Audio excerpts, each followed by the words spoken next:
Viime kesänä olin kesätöissä kahvilassa. Se oli minun ensimmäinen työpaikka. Alussa olin vähän hermostunut, koska en tiennyt, mitä minun pitää tehdä. Minun työtehtäväni olivat melko yksinkertaisia. Minä palvelin asiakkaita, otin tilauksia ja vein juomia pöytään. Joskus minä myös siivoisin pöytää ja täytin vitriiniä. Työssä oli tärkeää olla ystävällinen ja kohtelias.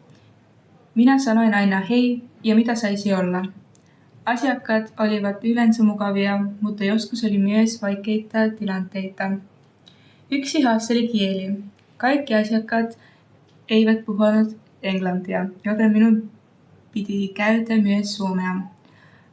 Alussa se oli vaikeaa, mutta vähitellen opin enemmän. Minä opin paljon kesätöissä. Opin työskentelemään muiden kanssa ja olemaan vastuullinen. Opin myös, että virheet ovat normaaleja. Kesätyö oli hyvä kokemus. Tulevaisuudessa haluan ehkä työskennellä ravintolassa tai matkailualalla.